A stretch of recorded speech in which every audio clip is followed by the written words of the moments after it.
తాకట్టులో ఉన్న బంగారాన్ని విడిపించి ఆ రోజు ఆన్లైన్ రేటుకే మేము కొంటాం. Sharma gold company. నమస్కారం, సుమన్ టీవీకి స్వాగతం. ఈ జూలై మాసంలో ద్వాదశ రాశుల వారికి ఏ రకంగా ఉండబోతుంది, గ్రహ స్థితిగతులు ఎలా ఉన్నాయి, ఎటువంటి ఫలితాలను ఇస్తున్నాయి, వాటికి ఎటువంటి పరిహారాలను పాటించుకోవాలి, ఈ అంశాన్ని తెలియజేసేందుకు మనతో పాటు ఉన్నారు ప్రముఖ జ్యోతిష్య శాస్త్ర పండితులు, జ్యోతిష్య రత్న, జ్యోతిష్య చక్ర వైభవ నిపుణ డాక్టర్ రాళ్లపల్లి రవికుమార్ గారు. గురుగారు నమస్కారం. నమస్కారం. గురుగారు, సింహరాశి వారికి ఈ జూలై మాసంలో ఎలా ఉండబోతుంది, ఏ గ్రహాలు వీళ్ళకి అనుకూలిస్తున్నాయి? తప్పకుండా.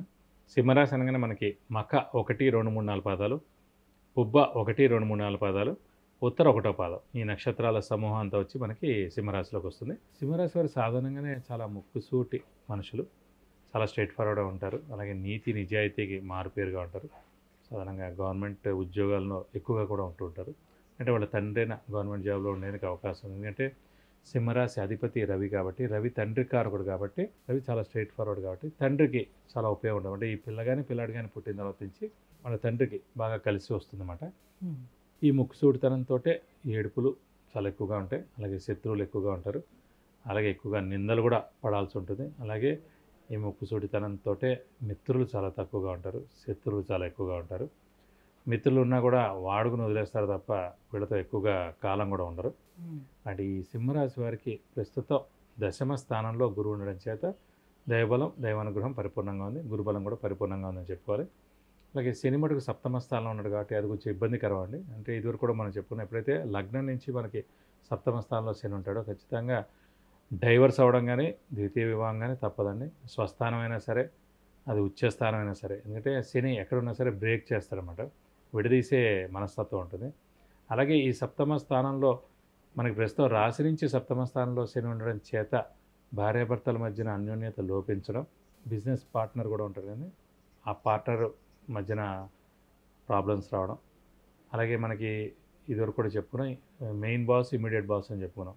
సో ఇమీడియట్ బాస్తో మటుకు చాలా ఇబ్బందులు ఉంటాయి. ఎవరికైతే 7వ స్థానంలో శని ఉంటాడో లగ్నం నుంచి భార్యాభర్తలలో ప్రాబ్లం రావడం, డైవర్స్ ఉండడం, సెకండ్ మ్యారేజ్ అవ్వడం, అలాగే బిజినెస్ పార్ట్నర్తో దెబ్బలాట ఉండడం, ఇలాగ ఇమీడియట్ బాస్తో ప్రాబ్లం ఉండడం అనేది ఫిక్స్డ్.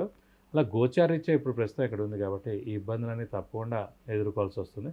కాబట్టి సౌమ్యంగా ఉండడం ఉత్తమం అండి. అంటే 7వ స్థానంలో శని ఉన్నప్పటికీ కూడా 10వ స్థానంలో గురువు ఉన్నాడు కాబట్టి కొంతవరకు వాళ్ళకి హెల్పింగ్ అనేది ఉండదంటారు. అంటే 50% ఉంటుంది. కానీ ఏదైనా సరే మీ అనవసరంగా మనం ఈ 7వ స్థానంలో శని ఉండడం చేతే, ముక్కుసూటిగా ఉండడం చేతనే అసలే రవికి శనికి పడదు కాబట్టి మన నుంచి ఏదో ఒక మాట అనిపిస్తూ ఉంటాడు. ఈ అనడం ద్వారా అనవసరంగా పెద్ద గొడవ అయిపోతుంది. కాబట్టి మౌనంగా ఉండడం మంచిది, చాలా తక్కువగా ఉండడం మంచిది, చూసి చూడనట్టు వెళ్ళిపోవడం మంచిది. అక్కడ మాట కొంచెం ముక్కుసూడితనం, ఆఫీస్లో ఇంట్లో ముక్కుసూడితనం తగ్గించుకోవడం ఉత్తమం. అలాగే చుట్టాల్లో కూడా ఎవరు ఇష్టపడరు. మగ అతను సింహరాశి ఉన్నాడు, వాళ్ళ భార్యను ఎక్కువగా ఇష్టపడి వాళ్ళతో ఎక్కువగా మాట్లాడతారు. కానీ సింహరాశి మగవాడితో ఎవరు మాట్లాడరు. కానీ ఆయన ఎన్ని ఎప్పుడు వచ్చావు, ఎన్నింటికి వచ్చావు, ఎన్ని రోజులు ఉంటావు, లేకపోతే ఏం టైమింగ్, నువ్వేం చేస్తున్నావు, నువ్వేం చదువుతున్నావు, నువ్వు అలా ఎందుకున్నావు, ఇవన్నీ క్వశ్చన్స్ ఉంటాయి. ఈ క్వశ్చన్స్ ఈ రోజులో ఎవరు పడట్లేదు.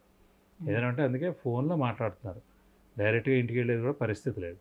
ఇలా ఉన్నారంటే ఇంక అసలు కూడా మాట్లాడడానికి అవకాశం తక్కువగా ఉంటుంది. ఎవరైనా సరే ఏదైనా ఫంక్షన్లో మీరు కలవాలి తప్ప ప్రస్తుతం ఎవరి ఇంటికి ఎవరు వెళ్ళి వాళ్ళ ఇంట్లో భోజనం చేసేదని ఇలా వేళల్లో లెక్క పెట్టుకోవచ్చు. సో వ్యాపారస్తులకి ఎలా ఉంటుంది, సంపాదన పరంగా ఎలా ఉంటుంది వాళ్ళు? వ్యాపారస్తుల మటుకు గురుబలం బాగానే ఉంది కాబట్టి, గురువు ధనకారకుడు కూడా కాబట్టి, సో ఖచ్చితంగా వీరికి బాగానే ఉందండి.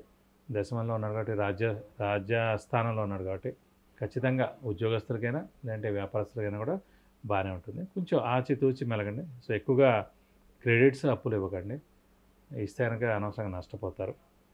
కాబట్టి జాగ్రత్తగా వ్యాపారస్తులు మాట చేసుకుంటే మంచిది. అలాగే ఎక్స్పాన్షన్కి వెళ్ళే సమయం కాదు ఇది, కొత్త వ్యాపారం స్టార్ట్ చేసే సమయం కాదు ఇది.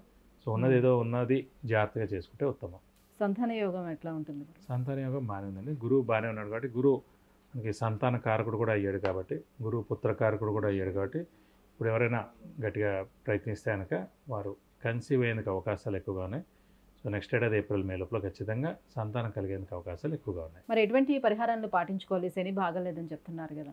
వీరికి శని కాకుండా 8వ స్థానంలో రాహు కూడా ఉన్నాయండి. 8వ స్థానం అంటే మరణం, 8వ స్థానం అంటే యాక్సిడెంట్స్, అలాగే డిలేస్ ఇవన్నీ కూడా ఉన్నాయి కాబట్టి కొంచెం యాక్సిడెంట్స్ కూడా జరిగేందుకు అవకాశాలు ఉన్నాయి. సో వెహికల్ డ్రైవింగ్ చాలా జాగ్రత్తగా నడపాలి. శని ఇక్కడ ఉన్నందుకు ప్రతి శనివారం మనం అనుకుంటే ఉపవాసం ఉంటే సరిపోతుంది ప్రస్తుతానికి. అలాగే ఆంజనేయ స్వామిని, వెంకటేశ్వర స్వామిని, శివుని ఎక్కువగా ఆరాధిస్తే మంచిది. అలాగే అష్టమ స్థానంలో మటుకు రాహు ఉన్నాడు కాబట్టి ఖచ్చితంగా అమ్మవారిని ఎక్కువగా ఆరాధించాలి.